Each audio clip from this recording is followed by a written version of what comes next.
Hey there, Shay. It's just you and me, baby. Pretty quiet in here, huh? Yeah, been a while since we did an episode, just the two of us. Yeah. This episode's been a long time coming. Media literacy, something that's been on the back burner for a long time for us. And I guess we've just been putting it off because we've had so many wonderful guests. Yeah, that's definitely part of it. And we're also, we're doing a workshop on media literacy at the TESOL convention in Portland next week. So this is a good way to warm up. Yikes. That is next week, isn't it? Sure is, Anna. If you're going to TESOL, listeners, please reach out, email us, or send us a message on social media. We'd love to connect with you in Portland. We've got a media literacy workshop on Friday at 9 a.m. and a presentation on professional development in the post-pandemic world on Thursday at 3 p.m. And we'll be hosting another coffee and conversation meetup where we hope you'll come and chat with us and share some of your thoughts on your experience at the TESOL conference. It was so fun to engage with listeners last year. It was. We'll let you know when and where to meet us once we figure out the lay of the land. Check our socials.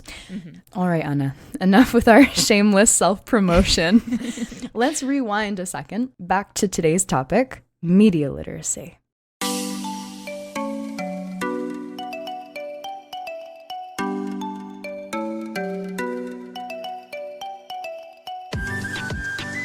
Hello, and welcome to the Teacher Think-Aloud podcast, a podcast for reflective practice for teachers of English around the world. I'm your co-host, Shay. And I'm Anna. Alrighty. Media literacy. What is it? Why are we talking about this as an English language teaching podcast? Well, I'd start with just the fact that media are everywhere. Being media literate starts with being able to understand, to navigate the various forms of media that exist in our society. Traditional media like print, radio, television, those, and then more recent forms of media like social media, all of that. Nice. Yeah. And it's the ability to participate, to produce media. Yeah. So it's decoding various forms of media, but also being productive members of society, right? And social media really unlocks that. We can create media just as much as we consume it. Right. But I don't think that today we're going to be focusing so much on learning to use all of those different forms of media, right? That's not our mission. I think what we're really talking about is news literacy, right? Which is being able to engage in different forms of media, engage critically with the news. Right. And when we say critically engage, it's not just about being able to comprehend what's happening in the news, but also, decipher what is information versus misinformation or disinformation, but also beyond that, how we participate in dialogue about current events. Kind of like digital citizenship, your area of focus, Shay. In order to be, and please correct me if I'm not saying this in a way that you agree with, but in order to be engaged citizens of the world, of our local and global worlds, we really need to have this media literacy, this news literacy. And so in our role as teachers, going back to that question of why we are teaching this in our classroom, well, we're very much engaged in literacy as a general concept, I'd say, as English language teachers. Right. And I think we would be doing our learners a disservice in not bringing that to the forefront and just kind of leaving that to fall to the side. Yeah. And not saying it has to be the focus of every class, but using English to understand and engage in all of the different news outlets and discourse. English is a powerful tool, so it really is an ideal place for it. Yeah, absolutely. And I think that the focus here is really digital media because let's face it, our students are not reading physical newspapers for the most part, at least that I have seen. They're looking for digital formats of newspapers. They're getting their news from social media platforms a lot of the time. As are we, yep. Yeah. And so our access to information now is a double-edged sword, right? Like it's great that we're able to figure out what's happening in places far away from us at any moment in time. But there is also, well, there's a lot out there that maybe isn't the most objective representation of reality. Okay, yeah, I like that you brought up that idea of objective reality because I think that's really the foundational concept here is that media is mediated, right? So whatever we receive through any form of media, even a traditional printed newspaper, is mediated in some way through the structures through which it's been created, through the person that created it, the person, the organization. There's so much that leads to bias. It's impossible to talk about media without talking about bias. And so I think that's when we're thinking of teaching news and digital media literacy, that's really our starting point. Yeah, absolutely. And just to kind of bring up that question of objectivity, it's really hard to be objective. Yeah. Right? And so journalists, even if they're removed from whatever they're reporting on, they're still curating certain opinions. They're pulling certain facts, for the sake of their story, right? And so when teaching media literacy, we need to start from the assumption that everything is biased, even if it's claiming not to be. Yeah. So a lot of that bias, is really unconscious. We might think that it's objective, but it's really hard to see from the perspectives of others. And it doesn't help that the way people receive news these days, which is through their social media, what they see is already curated to match what they like. Filter bubbles. Exactly. The algorithm chooses what they'll respond to most positively. And so someone who already agrees with what they're reading is going to see it and say, oh, that's objective. That's objective fact. So our bias plays into how we read something, right? And how we read something that has a perspective different from ours as well. Yeah. Because we're going to look at it and say, well, that doesn't fit with my worldview. Therefore, it's biased, but I'm not biased, right? No, it's wrong. It's easy to spot biases within others, or so we think, but it's hard for us to notice them within ourselves. Oh, yeah. There are all sorts of different kinds of bias, which I don't think we'll get into in this episode. We don't have time for that, but yeah, that confirmation bias is huge, and it really has immense impacts on discourse. So we want teachers to recognize, there's such importance in unpacking this with your students. And I think that we have to start with ourselves, right? Consider how our lived experience has shaped how we see the world and how we see others, and use that as the jumping off point for critical thought around the topic of bias and also just media literacy. Yeah, exactly. It's a really good entry point. As we've said on other episodes, starting from the self is a really good access point for learning in general. And so I think, it applies to this scenario as well. There are a lot of really great activities that we can do to start with an analysis of how the self shapes our perspectives. And so I feel like we've talked about the identity map before. Yeah, we did a long time ago, episode 14 on representation in the language classroom. Right. Yeah, we talked about it in a completely different context. Listeners, that's how you know it's a great tool. But the identity map is actually a useful activity for positioning ourselves within bias. Favorite activities is an identity map at the beginning of the course.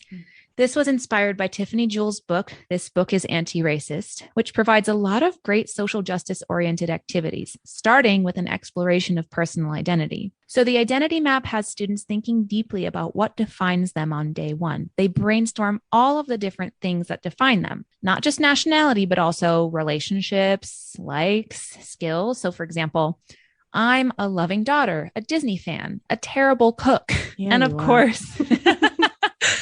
And of course, yes, besides these, other traits that define our identity, of course, nationality and language also. Nice. Yeah. So we see the identity mapping is just so versatile. Yeah. So through this lens of media literacy and bias, the first step is helping to establish identity. And so identity map is one way to do that. It helps students understand their own perspective. Like, these are parts of my identity, and therefore I think about the world in this way. And so then we can bring in scenarios or role plays because we have to kind of establish our perspective before we start looking at different things through different lenses. Yeah. And the goal ultimately is to build empathy. Yeah, right? exactly. Starting with the self gives us a really great tool to allow students to see each other, empathize with each other. And so that's where we start to add in perspective taking. Yeah. So, for example, tying it back to that identity map, as a follow-up, another activity I really like is image analysis from different identity lenses. Interesting. Go on. I love this one. It really gets you thinking about how self-identity impacts our interpretation of the world. So you take elements of your identity, like, for example, I'm a feminist and I'm a Disney fan, in case you didn't know. Those are different parts of my identity. And now imagine you show an image of like Beauty and the Beast, or like basically any princess, any old school Disney princess, and you look at it first through one lens and then through the other. So as a Disney fan, my reaction to that image of Beauty and the Beast is, oh man, I love that movie. I love how they fall in love in the end, blah, blah, blah. So through that lens of Disney fan, that image triggers a certain reaction, right? But then if I take my other lens, my feminist lens, and I look at that same image of Beauty and the Beast, or literally any other Disney princess, I'm like, why did she end up with her captor? Like, she's a strong, intelligent woman. Why did she just turn into this like googly-eyed love person?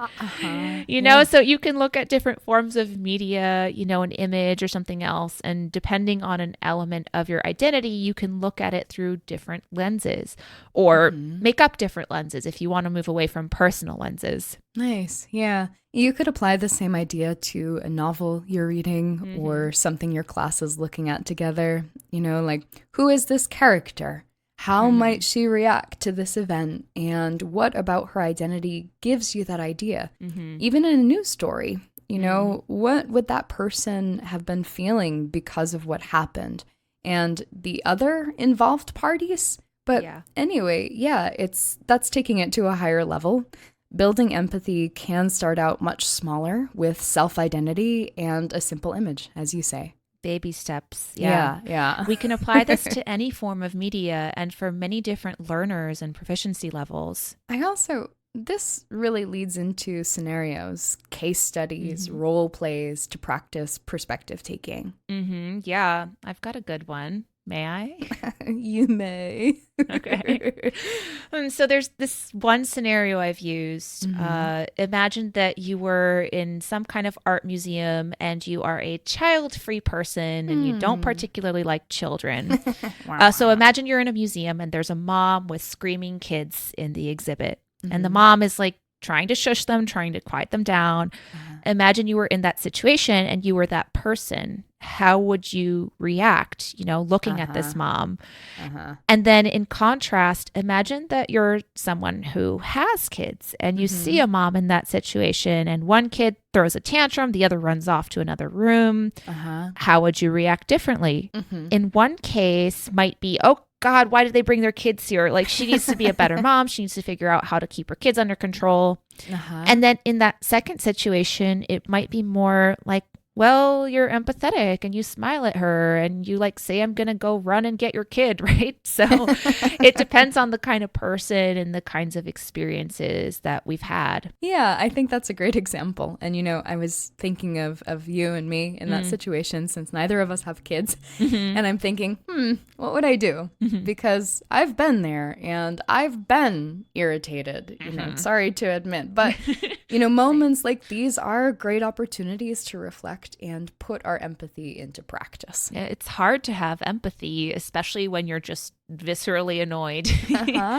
Yeah, and so these hypotheticals are really great for tapping into that perspective taking. And we could add on sort of an extra layer with role play. We've talked about role play a lot, but, you know, having your students take on the role of maybe the mother with the rambunctious children and, you know, the child-free visitor, and like play out sort of different progressions of that moment.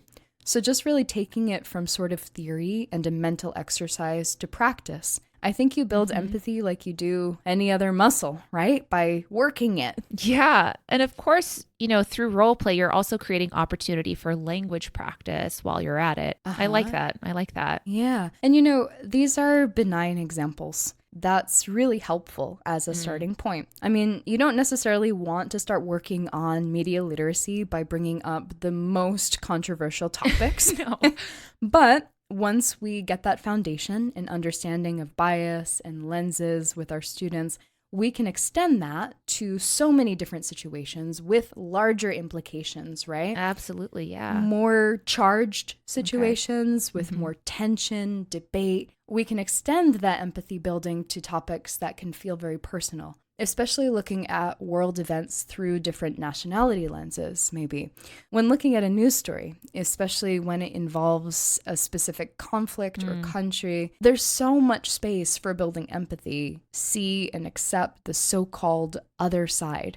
For example, I've done this a lot when looking at different conflicts that are happening around the world, and in particular, how conflict has displaced so many people.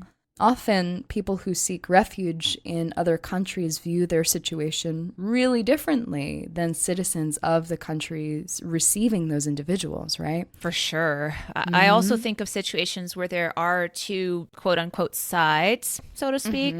Remember our conversation with Joe Voigt's episode 25, Conflict in the Classroom, about how he opened conversations between his Palestinian and Israeli students in Jerusalem. Some serious empathy building there. Definitely. There's an abundance of concrete scenarios in the news to draw from for perspective taking. Yeah. And that's where it gets interesting. So let's talk about the news, yeah? Yeah.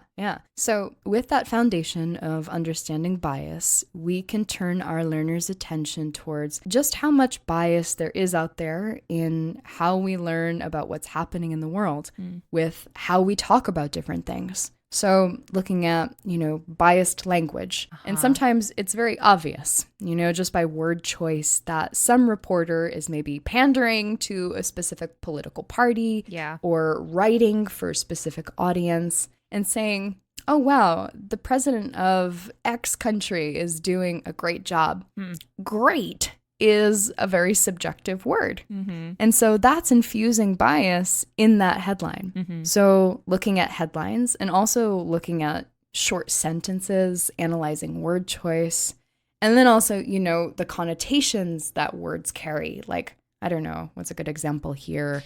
If you say this politician is a fanatic about reform, it's very different than saying this politician is enthusiastic about reform, right? Totally. Or like Amazon's success has ravaged small businesses. That's very different than saying Amazon's success has had an unfavorable effect on small businesses. Yes, very different language choices. And so this is sometimes... I like to do this with my advanced students. It's taking headlines from very different news sources.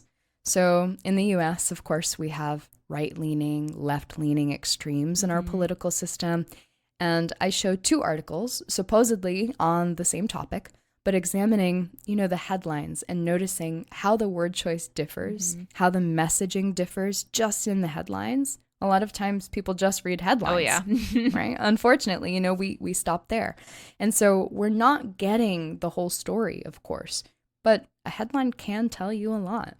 Yeah. Yeah. Many media sources rely on that brevity, on that punchline. Yeah. Clickbait, right? Yeah. And like TikTok or any social media is the perfect example of taking something really complex and distilling it to something very simple and streamlined that generates a reaction. And a lot of media is designed to elicit a reaction from people because that's how you sell newspapers or sell subscriptions to online newspapers and ads. And that's how you get advertisers to come to your site because they know people are clicking, right? There's a lot of clickbait out there. And so you want your headline to have a certain appeal, right? And so looking at certain connotations of words and framing the news in such a way that it's going to draw in the readers that you're targeting, it's part of this whole machine. Yeah. And I mean, why not do an activity where you have students look at TikToks and consider what language is used and how an idea is simplified and ignores the complexity of the issue? Nice. Yeah, that would be a great activity. Hadn't thought of that. And our younger students are all on TikTok, you gotta meet them where they are. Even some of the older ones. Yeah.